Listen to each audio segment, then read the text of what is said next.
All right, Travel Diaries, Las Vegas. I'm here at New York, New York. I'm actually finishing my stay right now. And I want to talk about New York, New York versus Paris, Las Vegas. A lot of people consider them competing hotels. Before I go any further, I gotta say this is my monologue series where I just go one-on-one with the camera. I talk about travel insights, I give additional details on my travels, I talk about prices, I do comparisons like this video. I just go more in depth. If you're looking for the actual experience videos with all the awesome fun stuff, you know, the cinematic shots, the food, the drink, just my details and insights, go ahead and check the links in the description below and you'll find those videos. But yeah, New York, New York versus Paris, two diametrically opposed concepts. I mean, one is owned by Caesars, that's Paris. It's boutique-y and it's based off one of the greatest European cities, which is Paris.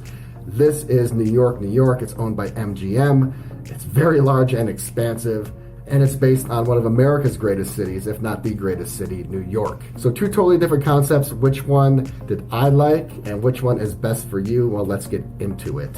When I take a look at hotels, I take a look at location, I take a look at the dining options, I take a look at their experience, and then I just take a look, of course, at the rooms. Those are really the four main things that stand out to me when I'm there. I don't really pay attention to like the sports book. I'm not a big bettor. I don't really care what slot machines they have on the floor. That's not a big deal to me. I take a look at the experience stuff. So like I said, the location, the experiences, the hotel room, the dining, and things of that nature. We're talking about location. First of all, Paris, it's probably one of the best locations in all of Vegas. It is almost center strip, right across from the Bellagio. And at that location, you can pretty much walk anywhere on the strip. You can take a bit of a stroll, but go down to Palazzo and Wynn. I've walked that quite a bit. It's a nice walk, especially in the morning for some exercise. And then you're right across from the Bellagio, so you get beautiful views into the Bellagio fountain. And then right down from the Bellagio is City Center. It's next to Planet Hollywood. Caesars is just a stroll away. It's pretty much one of the best locations in Vegas. New York, New York is a bit more south than I prefer. It gets past the city center. I typically don't go any further south than the city center, but a lot of MGM properties are south of city center. You have Park MGM, you have MGM Grand, you have New York, New York, you have Mandalay Bay. If you're a big fan of the MGM ecosystem, or if you're in M Life, then I guess it's nice to be at New York, New York. But to me, this is an easy one. And in terms of location, it's Paris, emphatically. I'm gonna talk about rooms very quickly. I had the Le Monde suite over at Paris, and then I had the King Premier suite here at New York, New York. And this one won't take very long. This is the worst hotel room I've ever been in Vegas. And I actually feel a little slighted because I paid extra for this King Premier. Go watch my experience video that's dedicated to New York, New York. And I just can't believe I paid $166 a night for this room that basically is worse than the Ramada Inn. I would compare it to the Holiday Inn, but I don't want to insult the Holiday Inn. And I'm not ripping on New York, New York. I'm just giving it to you straight. I did walk by some other rooms on my way to the gym, and they looked really nice. I don't know if I got a dud room, or I don't know if those rooms were suites or a lot more money. But for a King Premier suite at $155 a night or $160 a night compared to the Le Monde suite, which was less over at Paris, better location, fresher, cleaner, nicer, whiter, brighter, lighter.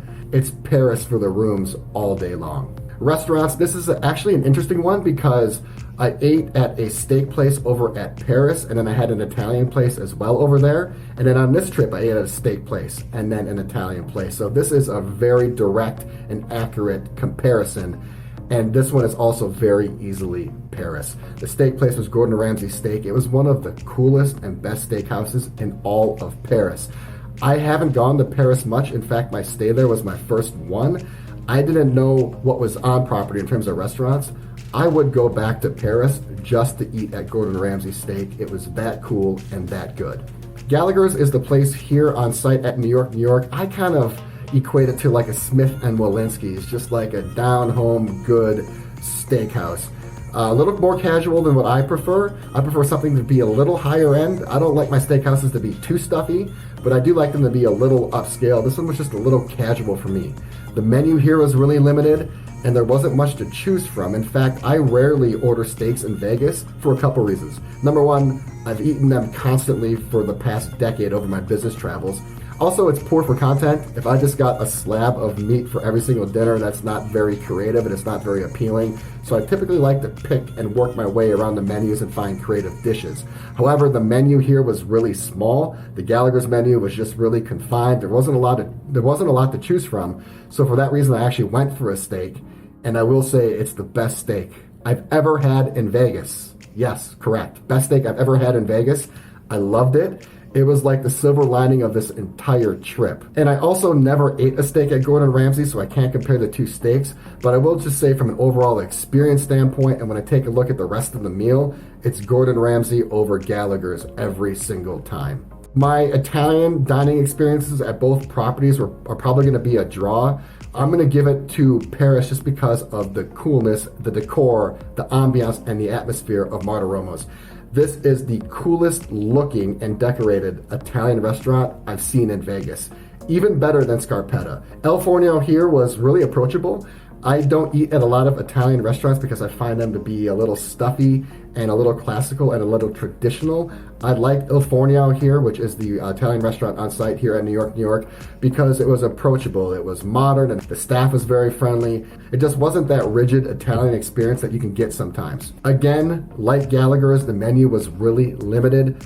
I ended up ordering a steak again because the menu was just so insufficient, and it was decent. It was the first rare steak I've ever had. Now, I've had steak tartare a gazillion times, but I've never had a slab of rare steak, and it was average. It was okay. Comparing the menus, I'm going to say it's a toss-up. Martoromo definitely had the cooler cocktail list. They had some really cool craft cocktails there. So on the aggregate, taking into account the atmosphere, the coolness, the ambiance, the menus, the drink selection, you would definitely want to go to Martoromos over Il Forno. Gordon Ramsay over Gallagher's for the steakhouse, and then it is Martoromos over Il Forno here at New York. So it's Paris for the restaurants, hands down again. Okay, experience. This one is a bit more of a toss-up because they're two diametrically opposed concepts. Paris is going to be boutique-y. It's going to be a bit more quiet. Doesn't really have the shopping or attractions that New York does. New York is going to be your hustling and bustling mini attraction place. It just doesn't have one attraction like Paris. Paris has the Eiffel Tower.